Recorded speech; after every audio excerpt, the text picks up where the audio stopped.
it's Alice. So today's video is a haul video. Specifically, Daiso and Japan Home Center haul video.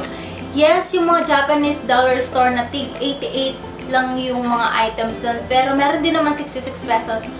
Pero yung ibang items, napansin ko lang, masyado siyang mahal for 88 pesos. So parang careful na lang sa pamimili. Siguro meron mga 10 to 11 items din yung nabili ko dito. So, kung interested kayo about this haul video and kung curious kayo about this announcement ko na sasabihin ko at the end of the video, just keep on watching.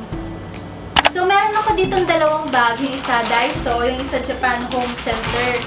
So, yung mga prices pala dito, well, lahat naman na nabili ko, 88 pesos naman. And meron din naman 66 pesos. I-check nyo na lang sa description box kung ano yung mga yun. So, first item, ulahin muna natin yung sa Daiso. Travel bottles.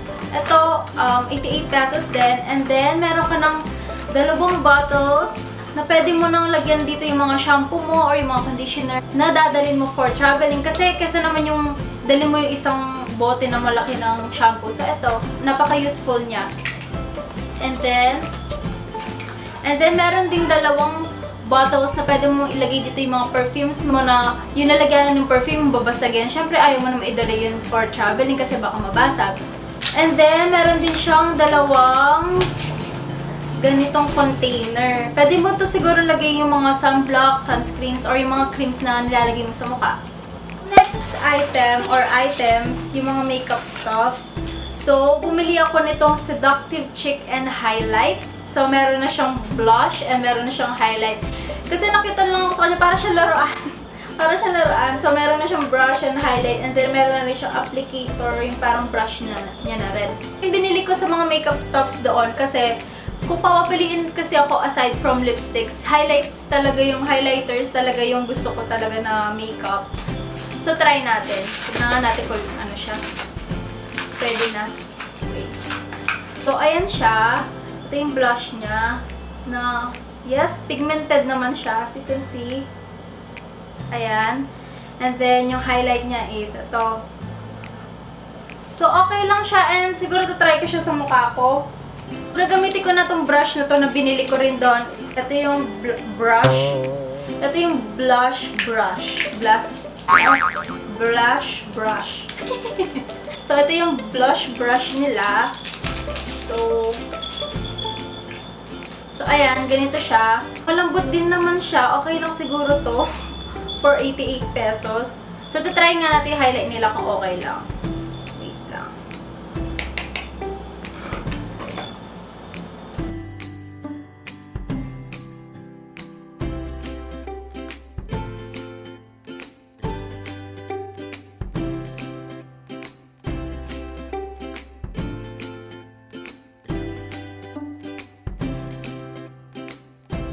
So, ayan, pinagsama ko yung highlight niya at saka yung blush niya. And ganito yung kinalabasan niya. Ewan ko kung nakikita rin sa camera, pero okay naman siya eh. Meron naman siyang nagawa. Ayan. Good naman siya for 88 pesos. And ito, for beginners din, pwede rin to. Kasi hindi ganun ka-grabe yung, yung effect niya sa highlight. Kung nag-start pa lang kayo mag-makeup, okay lang to. Okay lang to Daiso na to. Next is yung cord belts. Ito mga cord belt na to, ginagamit to para hindi magbuhol-buhol yung mga cords mo. Lalo na ako, medyo madami rin yung cords ko dito sa bahay. And nagkakabuhol-buhol talaga sila. So, paano bang gamitin to? Wait lang, try natin. So, ito, may cord ako dito, yung sa charger ko nga. And ito yung madalas magkabuhol-buhol. So, tatry natin yung cord belt. Paano ba gamitin to? Ito, ganyan. And then, kapaikot mo lata siya dito. And then, ayan, gaganyanin mo siya. So, kesa naman doon sa buhol-buhol yung cord mo, ito talaga napaka-useful niya. Pwede rin naman yung isa pa yata eh. Ayan, papasok mo na siya sa loob. Next item, itong room spray na lavender. Kinuha ko to kasi mabango siya. Gusto ko kasi sa room yung talagang mabango and yung amoy bulaklak lang, ganun, or yung clean lang. Ayoko naman yung sobrang tapang. So, kinuha ko to kasi amoy ano lang siya eh. Amoy malinis. Alam mo yun? Yung parang, wala, malinis, ganun. And pagpapasok ko sa room mo, parang ang sarap-sarap higa. Ganun. So, yun. And yung last item na pala to. Last item na from Daiso. Yun yung organizer to eh. Parang, ayan siya sa loob. Ayan. Organizer lang to. And, ayan, pwede mo siguro lagay dito yung mga lipsticks, I think. Kasya naman siguro. Wait lang. Ito. Kasya naman siguro. Oh, diba? Kasya siya. Kahit na masyado siyang malaki. So, siguro kung mga lipsticks to, 1, 2, 3, 4. 4 din na lipsticks and 5 kasama yung sa taas. Pwede nyo rin lagay dito yung mga brush nyo, yung mga brush. And kung ayaw nyo naman yung mga makeups, pwede rin dito yung mga pens. So, meron siyang 4 na lalagyanan dito and 2 dito. Ayan. Pwede mo lagay dito yung brush. Wait lang, nasa may brush dito. Ayan. O, diba? Ang cute lang. Tapos nandito yung mga lipsticks. Ano ba yung nakawala na naman yung lipstick?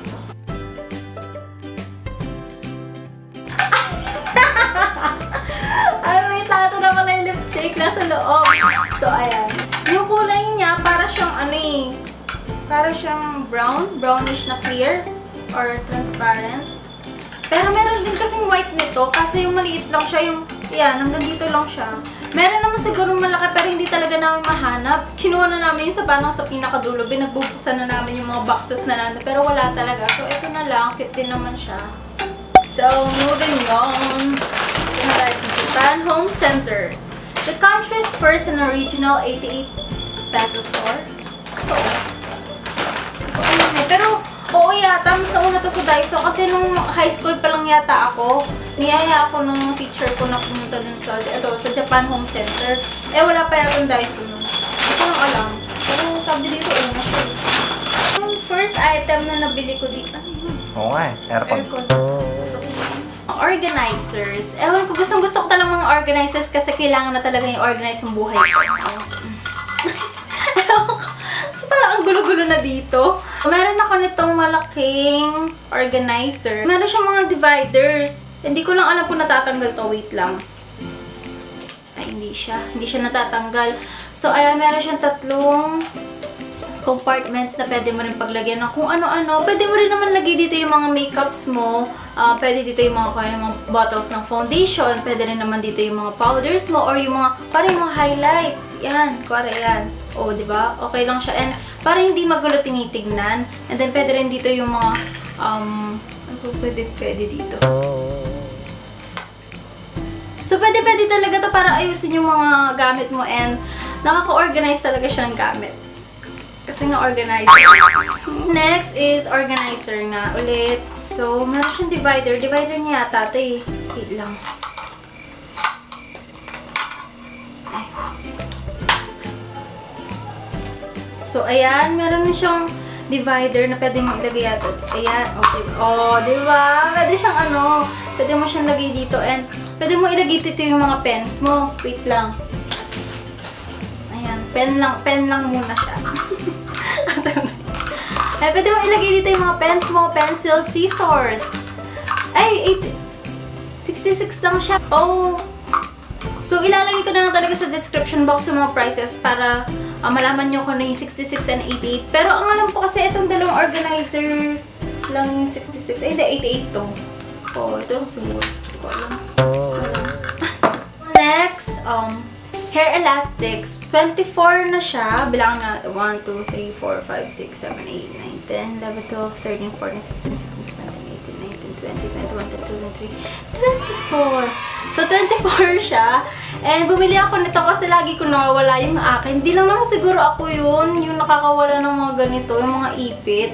Kasi hindi ko na lang alam, minsan nagmamagic na lang yata sila eh. Bigla na lang sila nagtatago. Ang cute niya lang and madami na siya. Iba-iba rin yung design niya eh. Meron yung parang stripes, pero mga parang, hindi ko alam, bilog-bilog ba to?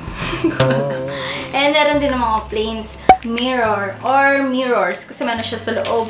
Isang handheld and isang purse mirror. Ganito siya.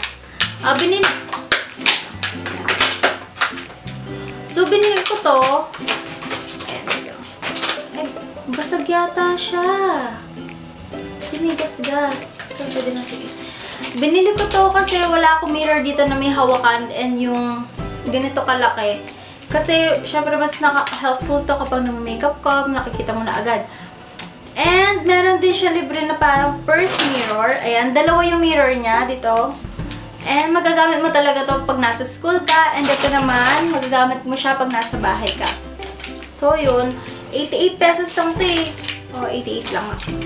Next item is can opener.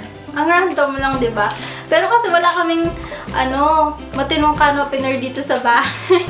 Bumili ng can opener nun yung lola ko, pero nung tinry namin, hindi niya talaga maipit yung can. So, kapag nagdidilata kami, umaasa na lang kami sa easy open can, tsaka sa knife. So, bumili ako nito. And 88 pesos lang siya. Next, last item na siya. Last item na pala yun, guys. So, that's it, guys. Yun na pala yung mga napamili ko for this haul, yun sa Daiso and sa Japan Home Center. And about pala to sa announcement ko na excited ko na talagang sabihin, since naka 870 plus subs na ako in just a week, yata, grabe. So, I'm thinking about na kapag umabot na yung subscribers ko ng 1,000, na sana nga, magpapa-giveaway video ako. But then, hindi ko alam kung anong video yung gusto nyo makita. So, please, mag-comment kayo sa baba kung ano yung mga video or yung video na gusto nyo makita and then papa-giveaway ako para thank you ko na rin sa inyo. So, kung nag-enjoy kayo dito sa video na to, please like, give it a thumbs up, and yun nga, huwag nyo kalimutan na mag-comment sa baba. And please don't forget to subscribe. So, yun lang. Thank you so much for watching. See you on my next vid. Bye!